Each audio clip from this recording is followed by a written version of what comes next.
Hi, this is Karen with Karen's Cards and More, and today we're going to work with our stencils and our heat embossing, and we're going to make a card that has this stained glass look. I don't know if you can see it on the camera, and I'll try to rotate it so you can see the shine. So I'm going to show you how we did that, and this is using a stencil. So let's get right into it, and let's talk about how I made this card. So I started off with a basic white card base, and it is 8.5 by 5.5, scored in the middle at 4 1/4. And then I have a black mat, and it is 4 1/8 by 5 3/8 because I just wanted a thin mat. And then our design element is going to be on a basic white piece, and this is 5 1/4 by 4. And then we have 2 die cut pieces, and I'll show you the dies that I used to do these. We have a regular circle and a more decorative circle. And let me show you those elements that we need to do that. So I used, for the black circle, I used the 2-inch hole punch to do that. And then for the decorative circle, I used this. There's 2 of them. I used the larger one, and this is from the Tasteful Labels die set. And then for the sentiment, let me bring that back and show you. It says sending happy thoughts, and I pulled that from the many messages set, sending happy thoughts. So those are the three elements that I used. The other thing that I used, Stampin' Up calls these decorative masks. I'm going to bring this in, maybe that'll help you see it a little bit. But they're stencils, that's what they are. And so this one has all these neat geometric shapes, and so I wanted to use that, but I wanted to give it some pizzazz, and so that's why I did the stained glass look, the glossy look over the inking, and I'm going to show you how to do that. We're going to start with this so the ink can dry before we do the heat embossing element. So let's get right into this. So the first thing you'll want to do, we're going to be working with our basic white piece. And the first thing you want to do is figure out what part of the stencil that you want to be on your piece. I mean, you could go this side, you could go, you know, just whatever elements of this that you want on your piece. And what I like to do is turn this over. I'm going to try to get it as straight as I can. And I've got low tack purple tape. And I like to tape it on both sides, both long sides from the back. And the reason I do that is if by chance when I pull this tape off, if it peels some of the cardstock, I really don't care because it's on the back. I mean, I'm still going to be gentle with it, but it's not as big of a concern as if it was the front of my project. So I like to tape it from the back, and that gives me that assurance that that's going to be okay. So now I'm going to flip this over and make sure that I like the placement. And then I'm going to come back with the purple tape. And I'm going to run some tape across the top.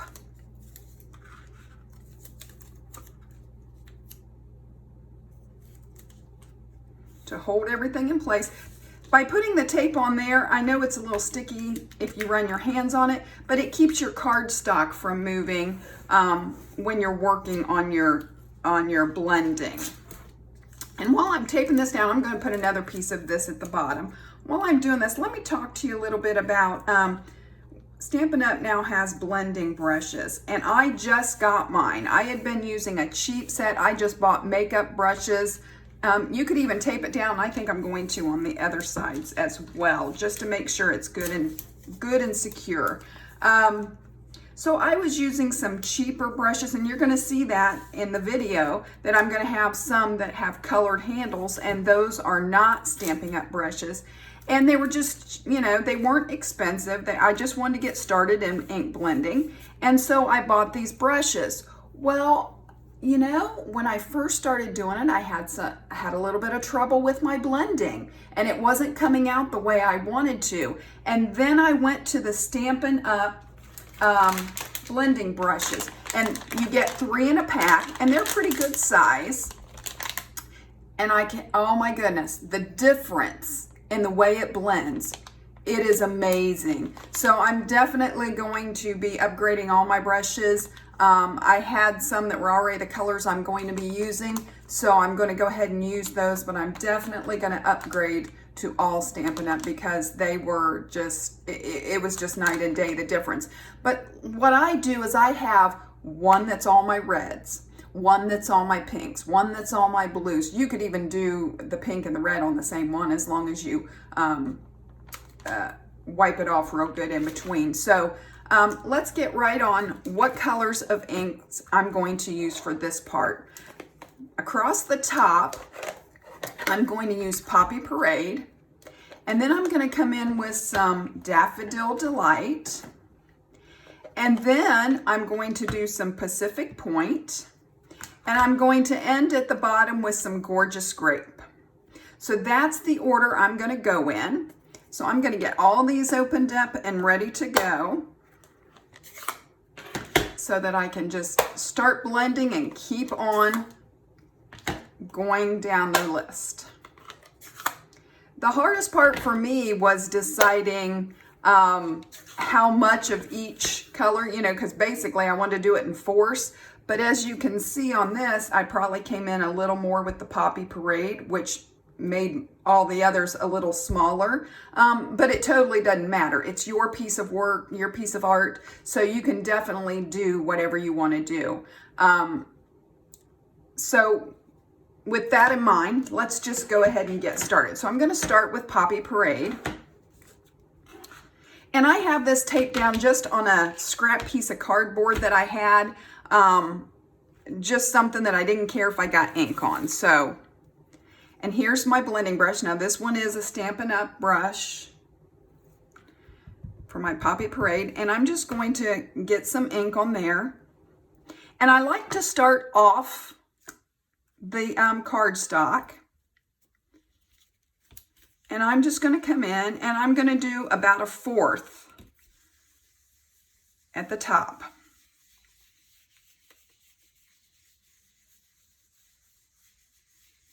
I'm just going to blend across there. Okay, and then I'm going to come in with my Daffodil Delight, and I'm going to do the same thing. But when I come up, I'm going to come up into the Poppy Parade so that there's a little bit of blending with the two.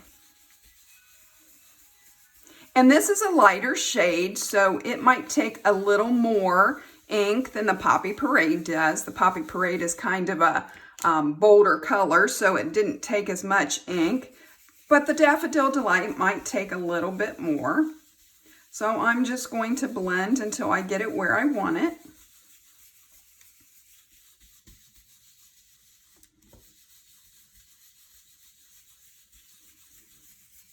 I think a little bit more and I'll be ready to move on.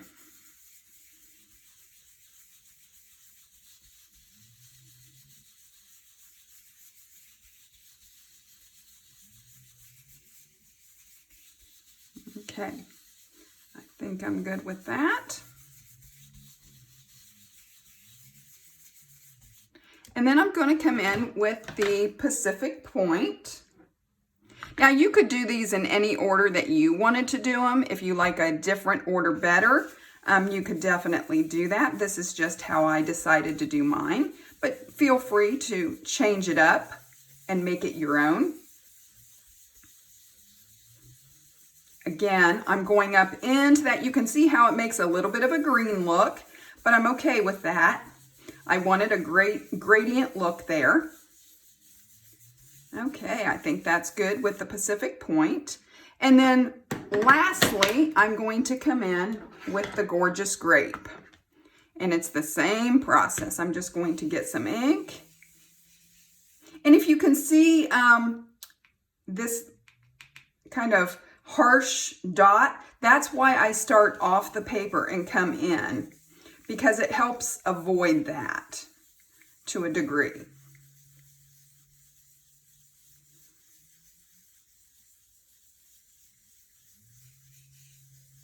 And you can see this is one of the cheaper brushes, and it flaked off onto the piece a little bit. So I have that little dark spot. I'm not really going to worry about it. I'm just going to come in and make the rest of the Gorgeous Grape a little bit darker so it's not as...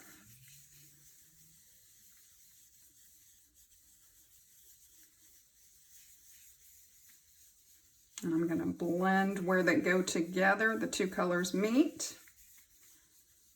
Okay, I'm going to set my blending brushes aside and close my inks. And we want to let this dry. If you try to do this next step right on top right away, you're going to get these colors in your Versamark ink, and you don't want to do that. So I'm going to set this aside just for a few moments. And I'm going to come in with my sentiment, which is the Sending Happy Thoughts, and my decorated scalloped circle there. And I'm using black memento ink. And I'm just going to give it a tap, tap, tap to get ink on it. And it looks a little globby, so I'm just going to stamp off and see how that, yeah, that looks pretty good. Okay, I'm going to tap, tap, tap, make sure I got good ink on there. Try to center that up. And stamp down. Just like that. Okay, so I'm going to put this aside. Now, what I did on mine, just to make sure that my ink blending was totally dry and I wasn't going to mess up my Versamark, I just came in with my heat gun and I just went over it just a little bit just to give me that security that I wasn't going to get ink in my Versamark. So I'm just going to do that real quick.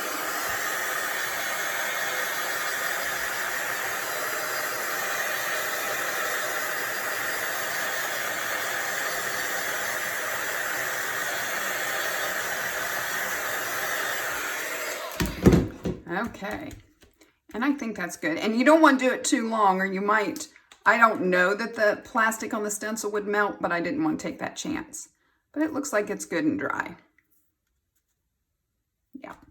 Okay, so then I'm going to come in with my Versamark. Now, for this step, you do not want to, and I'm going to leave the lid on to show you, you do not want to do like this because you're going to slide the Versamark up under your stencil.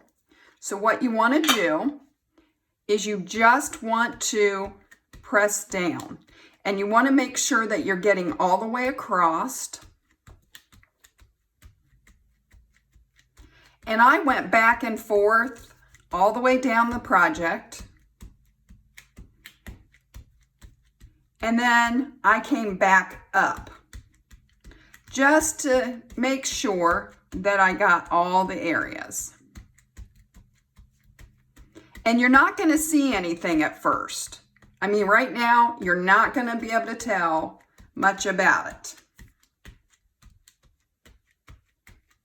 And I'm just going back and forth, trying to make sure I've got every spot covered. Okay, I'm done with my Versamark. All right, now we're just going to peel this. And to wash the stencil off, just use some warm soapy water. And the Versamark will wash right off. So I'm going to peel our tape off.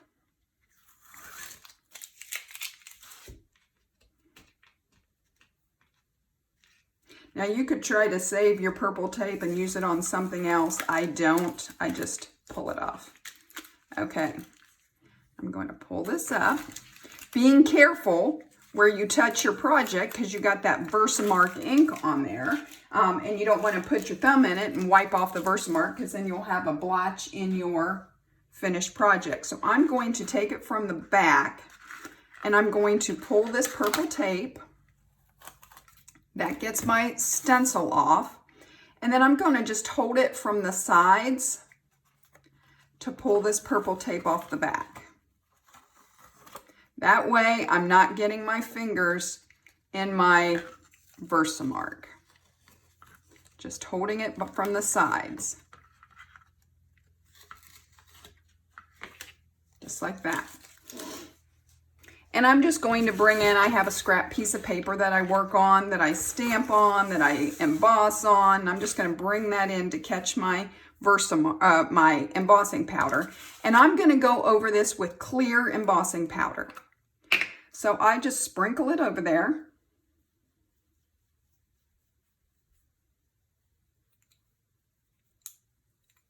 And then, because I have it heavier at the top, I just hold it up and let it slide down the project.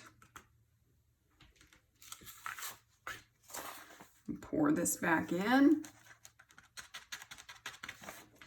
And if you've not invested in the embossing powders, let me tell you, it goes a long way. You get a lot of embossing with one jar of powder. So, and then I went back and did it a second time.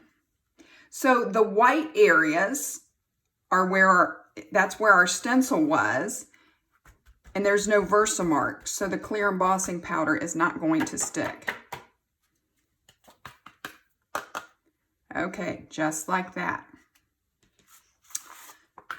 Clean this up so we can move on.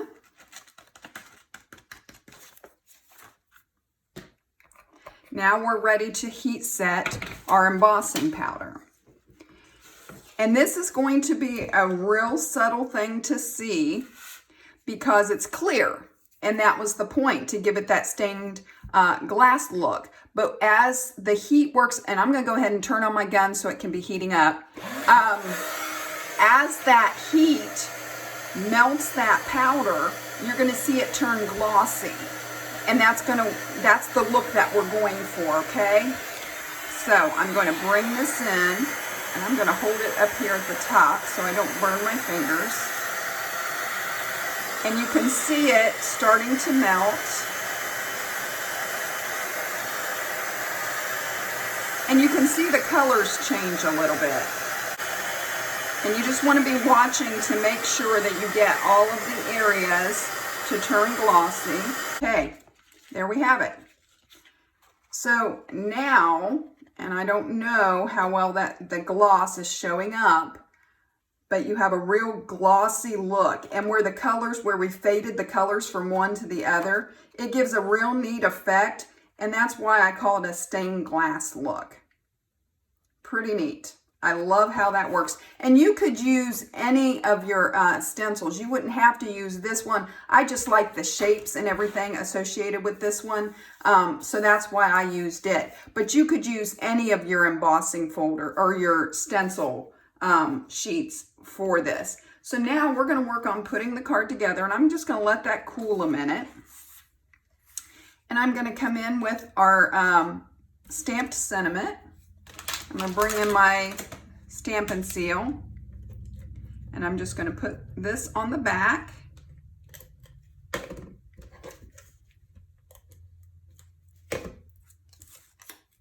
And we're just going to center that in the black circle.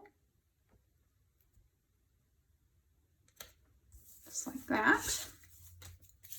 Okay, now we're going to come in with our black mat. We're going to add our Stampin' Seal on the back of our piece that we just worked with.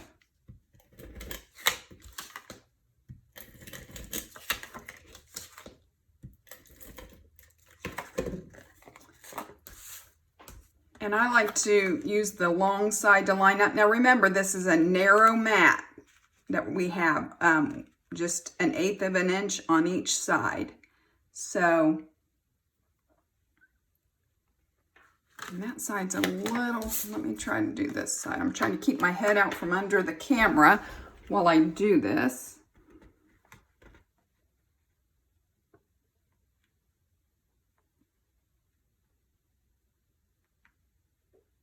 That looks pretty good. Okay, there we go.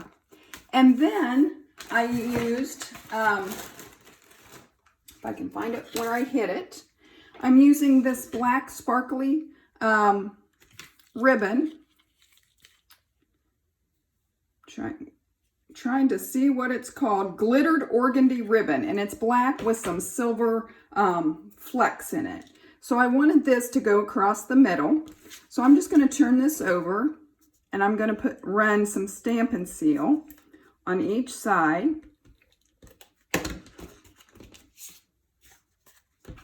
And I'm going to come back with my ribbon, figure out where I want it, and press one side into that Stampin' Seal. And then I'm going to come in with my scissors and just cut this so it's a little longer than what I need. And I'm going to hold this straight across. You've probably seen me do this many times. This is the way I put my ribbons on when I'm doing something across. And then I let the Stampin' Seal hold it on the back, and that works really well. Then I come back with my Stampin' Seal and go right over that ribbon to hold it extra. And that has seemed to work, so if it works, keep doing it, right?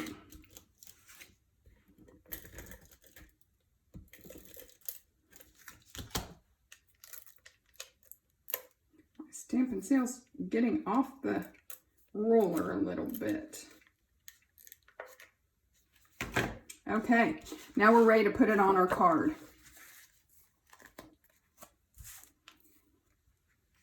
And again, we're dealing with a narrow margin, a narrow border.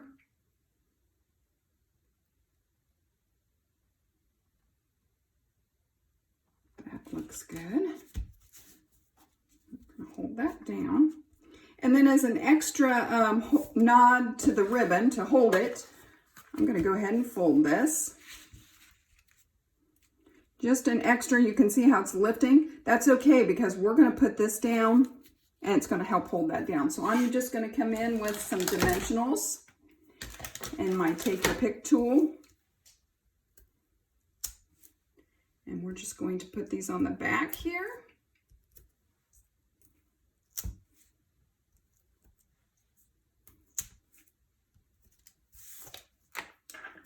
I'm going to take the backings off. That's what's really cool about the Take Your Pick tool when you do this. It all stays on the end, so it makes it much easier to clean up and throw away. And then I'm just going to center this and press that down, and that helps hold your ribbon in place. And there you have it, and you can decorate the inside.